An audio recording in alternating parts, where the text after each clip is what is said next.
Next up, a fantastic discussion, more to come. Next up, we have Reuters editor-in-chief Alessandra Galloni, who is returning to the stage, this time in conversation with Wikipedia founder Jimmy Wales.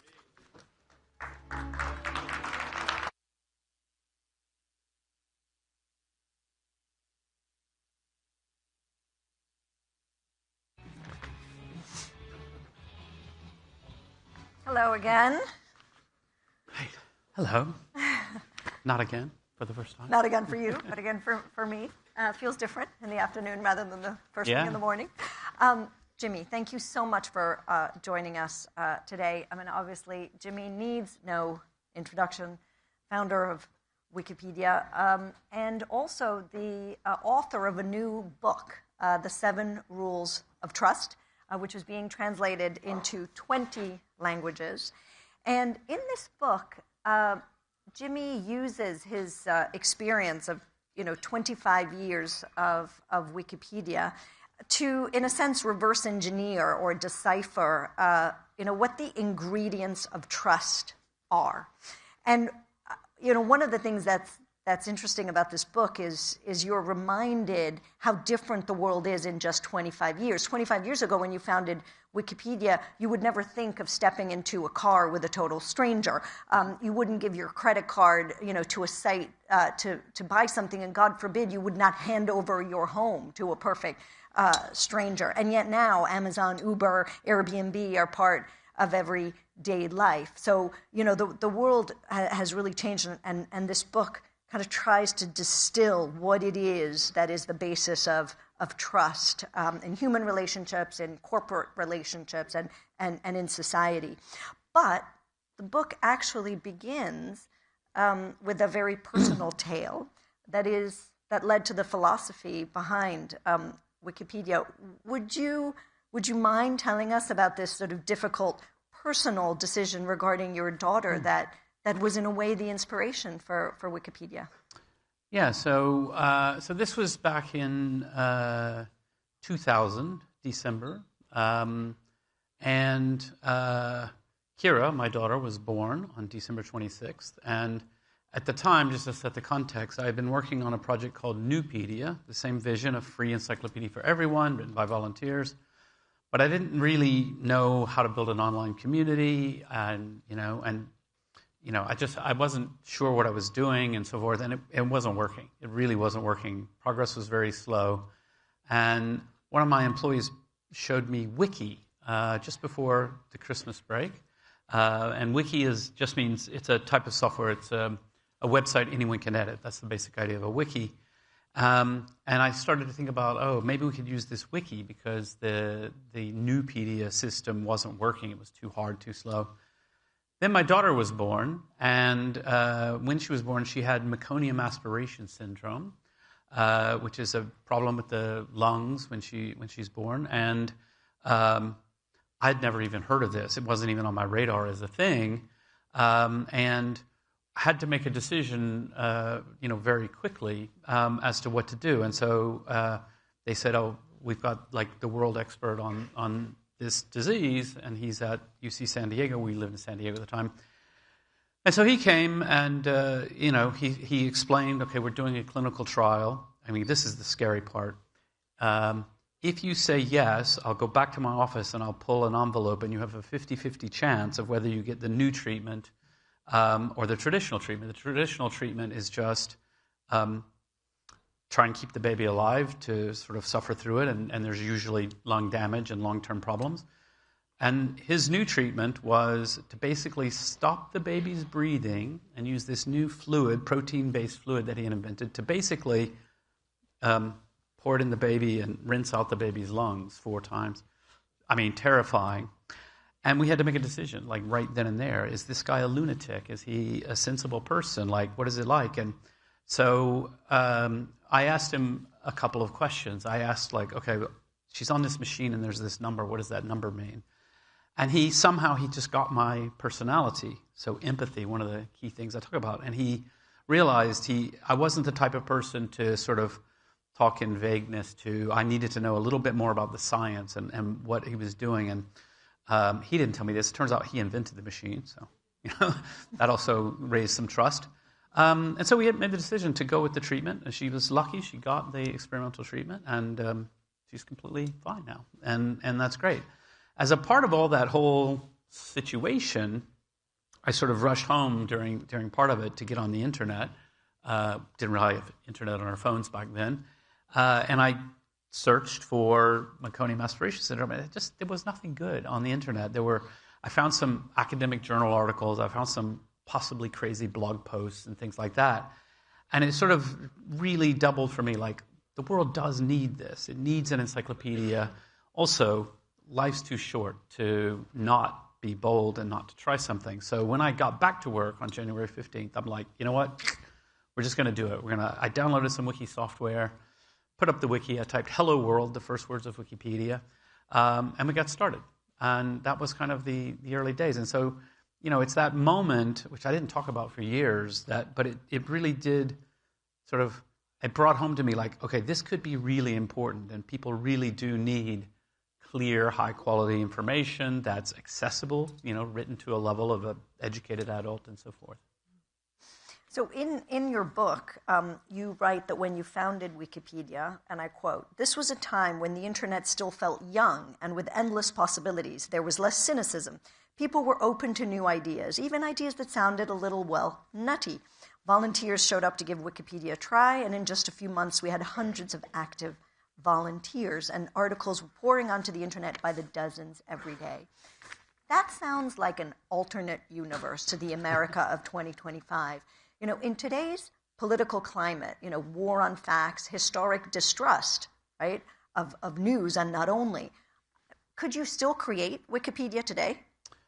Well, I think so, yes. But I'm a pathological optimist, and so I always think everything's great. But I use the word pathological to acknowledge I'm not always realistic. That's just how I am. I think everything's going to be fine. That gets shaken from time to time these days, but I think, there was that moment of great optimism and, all of that. But we also have to remember, even going back before Tim Berners-Lee invented the World Wide Web, there was this giant message board system called Usenet, which was mostly unmoderated and unmoderatable because it was a distributed system on lots of different mainframe computers and so on. And it was unbelievably toxic. It was horrible. I mean, it turns out people don't actually need algorithms to be horrible to each other. We can just do it for free, And there's a lot of reasons. There's a lot of the elements that we have a better understanding of now. Anonymity doesn't always lead to toxicity, but it is a component often. A lot of atomistic interactions. It's like a drive-by trolling, and you're never going to see the person again, and people don't behave. So, there was that moment of great optimism, but you could already see, actually the internet could be a horrible place as well. And so, when I reflect on this, I just it's really hard to think about, okay, what if Wikipedia hadn't started?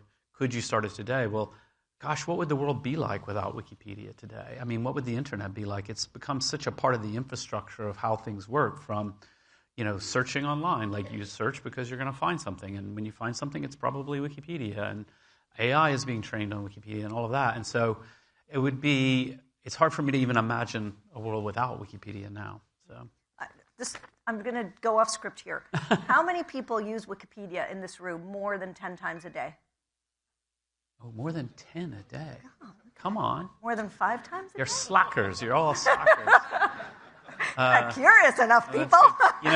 In the book, I quote DVF, Diane von Furstenberg, who told me, she says it all the time, actually. She says, "We all use Wikipedia more often than we pee." That was pretty good.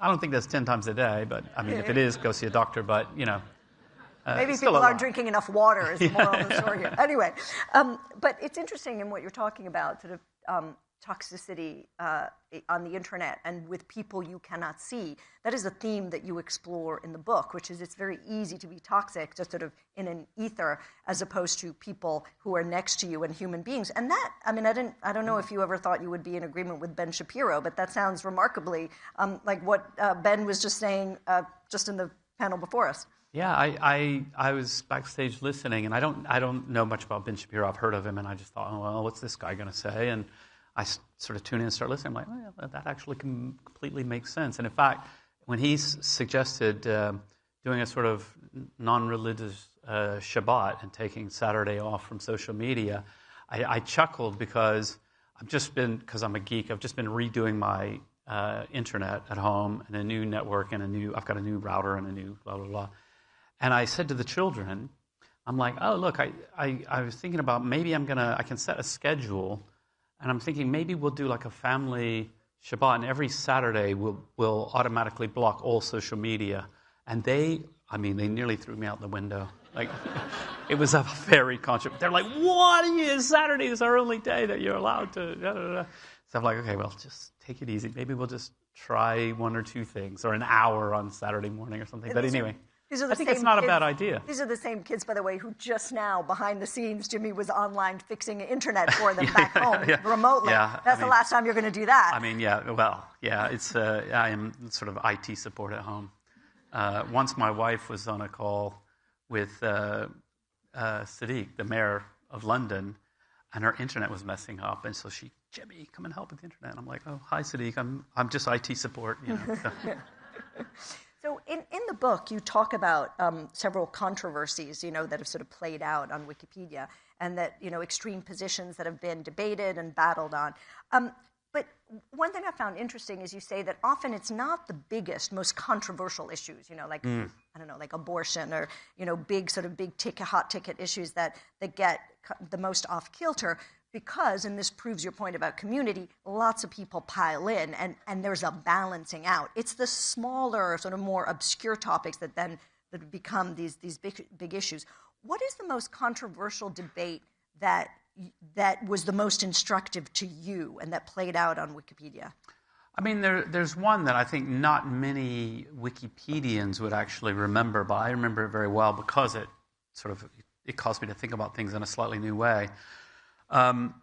Someone said to me, oh, you've got to go look at this article because there's a massive fight and it's been brewing for a week and people are really getting upset and so on. And it was about a particular breed of dog, and it was a breed of dog that has not been recognized by the American Kennel Association or whatever it's called. But some people are trying to get it recognized as a breed, and some people think it's nonsense and it shouldn't be recognized. And anyway, these people were having a huge fight. And I went in and I'm like, this is really unusual. And what was unusual is as I looked through it, I was like, oh, I don't see anybody I know. I don't see any regular Wikipedians. And, the people who are real regulars at Wikipedia, who are there all the time, they're quite good at conflict resolution and trying to calm people down, talking about policy, talking about, it's not up to Wikipedia to decide this issue, so what you need to do is write fairly about the controversy and so on. And I thought, oh, it's really interesting because where did these people come from? Turns out they came from, I don't know, I don't remember now. It wouldn't have been Twitter. This was too early on for that, but some dog forum somewhere. And it's like, oh, people don't automatically come to Wikipedia understanding what it is. And we still see this today. Like, it's very common. Somebody will sort of launch an attack on us on Twitter or somewhere. And then all these people rush in, and oftentimes they're just completely confused about what they're doing, and they're completely misguided about how to talk to people and how to sort of think about these issues. And, like the classic kind of example is, I can't believe Wikipedia has an article about this person. We hate this person. Let's get their article deleted. We'll go and start a vote, and we'll all vote and get it deleted. And the way we vote in Wikipedia is we call it a not vote. It's like we don't vote. We have these discussions that look something like a vote, but when somebody comes to close it, they actually just look and they say, are there policy-based reasons being given and all of that? And so you can come and say, delete, this person's a jerk, and whoever's closing it will go like, that's not a reason. In Wikipedia, there's a lot of jerks, and they're, Adolf Hitler, he was a jerk, and he's listed in Wikipedia, so that's not really how you do it. And so it is like this, there's nothing automatic that happens if you get people to come and work on something. It does take a lot of ideas, a lot of philosophy, a lot of coaching, and people do get it. Actually, people get quite enthusiastic about it because finally it's like, oh, we're not just going to bash each other? Great. Actually, that sounds a lot more interesting. I think I heard Ben Shapiro talking about the need for, a diversity of opinions and discussions and discourse as opposed to just whacking at each other. It's very instructive, even though it was about a silly dog breed. Yeah, exactly. So, I shouldn't say a silly dog breed because half of that group. You're going to get into trouble for that. Clearly Ben Shapiro has made an impression here, but Wikipedia has often been the target of conservative critics, right-wing influencers, many sort of Republican congresspeople, accusing it of being too liberal, accusing you of being too liberal. How do you respond to that? Yeah, so I think broadly, if you when Elon says that we're Wikipedia and that the site's been hijacked by left-wing activists, this is just not true. I know the Wikipedians, they're mostly super nerdy people, not particularly political and so on and so forth. And so broadly, no. However, my sort of approach to this is to say okay, anytime we get a criticism, our response shouldn't be just to be defensive and say, no, we're neutral. No. We should say, okay, let's talk about it. Let's help us figure out how do we improve? Where have we got it wrong? What are the issues that we may have? And, some of it can be, the way Elon puts things is always a little dramatic. But when he says things like, Wikipedia just reflects mainstream propaganda, I'm like, that's a really odd pair of words to put together, mainstream propaganda.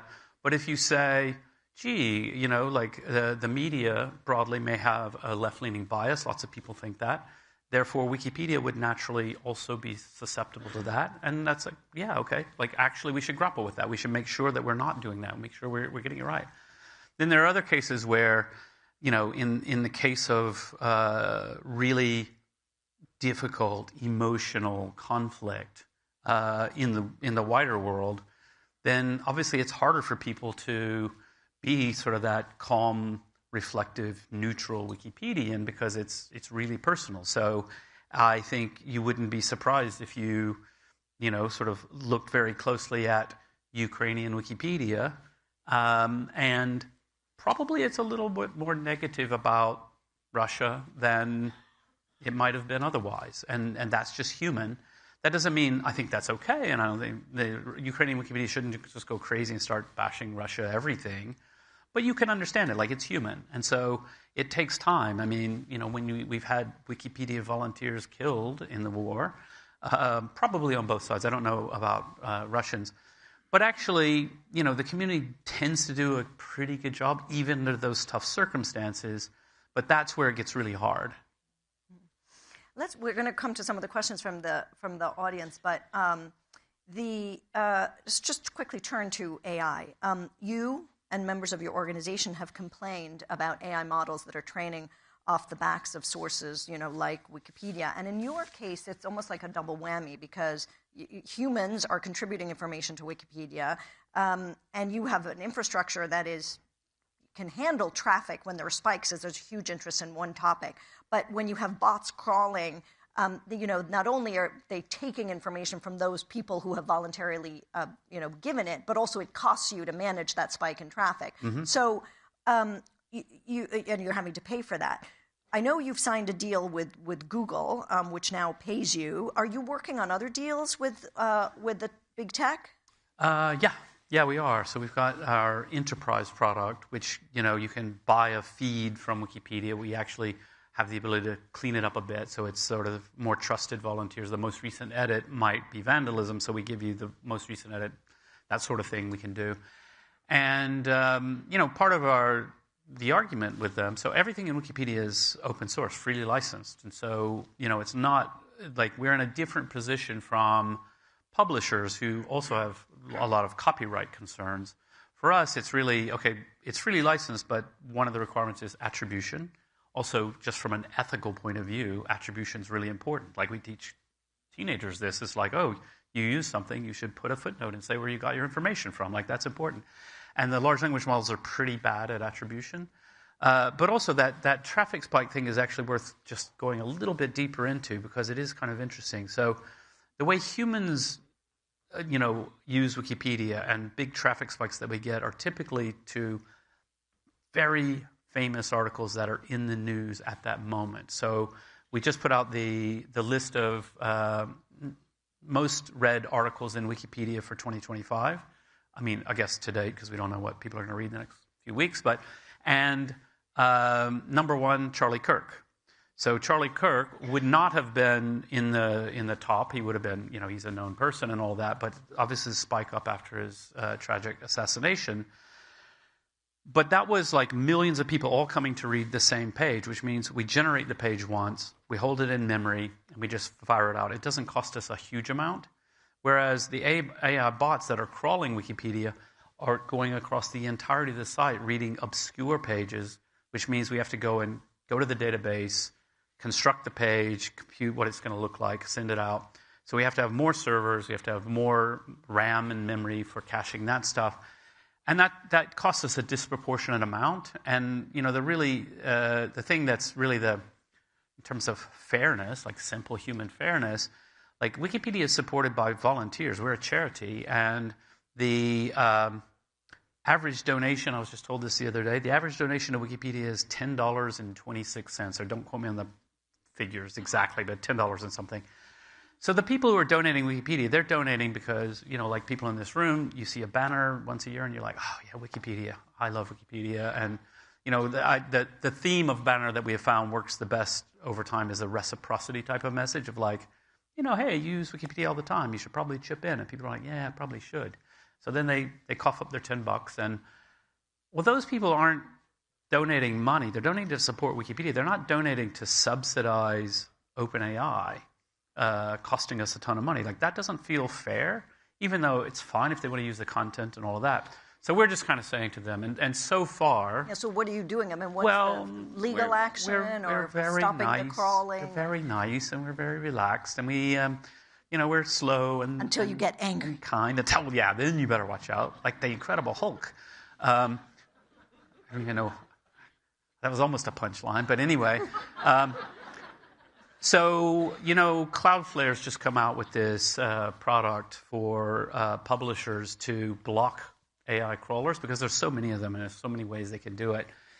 We aren't using that yet, but it's the sort of thing, whether we do it ourselves or with Cloudflare, I don't know, but it's the sort of thing that we might consider. We're a little bit funny because we're quite ideological about certain things. So free access to knowledge is really important to us. And so when we started the enterprise product, we started charging for the API, but we have like very generous limits for researchers and nonprofits and open source projects and things like that. And we'll continue that. But we do think, there are these cases where it's like, well, you're really slamming our servers. You should be using the API and you aren't. So at some point, we're going to have to say, really, you have to. Would it go to legal? I don't know. I mean, I feel like our ability of soft power to just shame them is probably pretty powerful, particularly because they're chock full of engineers who love Wikipedia, and I don't think their staff are going to like it if you're like, it just doesn't feel good stealing from babies or Wikipedia. So we have to close, but there was actually a question about those who donate. I don't know if we can scroll back down to it, which because you raised it, because you get the banner on, especially now on the 25th anniversary. And asked, do you know the demographics of those who donate? I think that was the question. Right? Yeah, it's pretty diverse. I don't personally know. I think, I would say the thing I do know is geographically, the majority of the money comes from the U.S., and I would say per capita more from the U.S., and that's partly because the U.S. has a much stronger culture of giving and donating to philanthropy and so on, whereas a lot of Europeans think the government should pay for it, and that's just a cultural difference. Obviously, the wealth level of a country matters quite a lot. But in terms of age demographics and things like that, not so much. Now, I want to answer this other question because I like it. Why does the Wikimedia Foundation keep asking for donations, even though it's managed by Wikimedia and they have more than enough funding? Well, so the Wikimedia Foundation is a nonprofit, and we don't have more than enough funding. We are doing okay. The typical advice for nonprofits is to keep between 1 to 2 years of money in reserves in case of any issues or problems. And the last time I checked, we were at like 20 months. And then we also have a separate endowment fund, which is more like a university type of idea of an endowment fund, which is really money that's for keeping Wikipedia safe for the long term. It is true, of course. We could completely stop asking for donations, and we would run out of money in 18 months. We could also stop most of our activities and just keeps the servers running. But people need to understand, we do a lot of work supporting volunteers, recruiting people, talking to the press and all of this kind of thing, accounting, finance, legal, and all that. So I very much defend our fundraising strategy. And so the question, if you were to start Wikipedia today, would you pursue the nonprofit route? I think so, yeah. I mean, it's an interesting thing. I used to joke when people would ask me this, when reporters would ask me this, I would joke and say, well, it was either the smartest thing or the dumbest thing I ever did. And then there were a couple of headlines, Jimmy really regrets putting it in a nonprofit, but I'm like, that's not my point. It was a joke, I think Wikipedia is something that I hope will be remembered, in 500 years, people will look back on this time and they will say, ooh, that was a pretty horrible time, and people were really mean to each other at the beginning of the internet. But there was this one group of people, and they were doing something really nice, and they were working together, and they argued a lot, but they tried to do the right thing. And I think that's great. I mean, I think it's really a wonderful thing to be a part of. And so, yeah. Well, the perfect way to end. Unfortunately, we're out of time. Thank you. Okay, thank you so much. Thank you. Okay, thank you.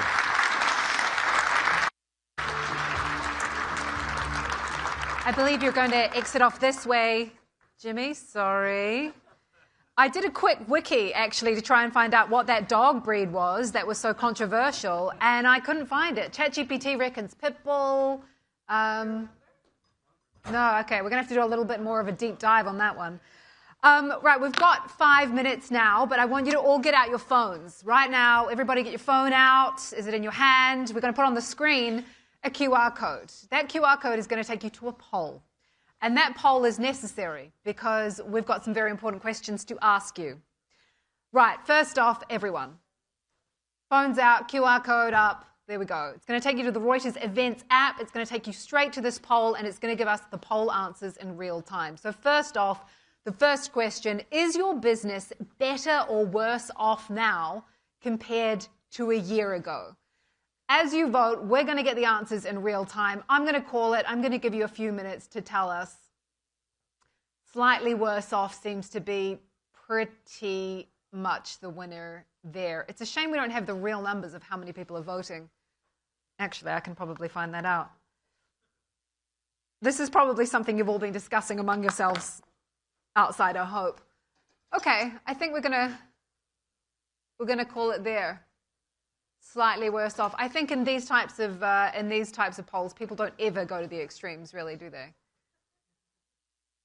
Okay, we're going to call it slightly worse off. Can we bring up the next poll? I know you're all just here to see Sarah Jessica Parker, but I want to get some intel out of you first. By the way, if there's not enough seats, which there's not enough seats, there are some seats up here down the front if you want to come up and take a seat. Otherwise, we are also streaming in the LSEG lounge, but I know you all want to see her in person. That's why you're here. Okay, so the next, you've already got it. Question is, what will shake global markets the most in the next 12 months? Try and put in like 1 or 2 words. I think they call this a thought cloud, to give us your sense on what you think is going to happen. AI crash. All right, interesting. Bitcoin. AI, pretty significant there. Trump, yes. I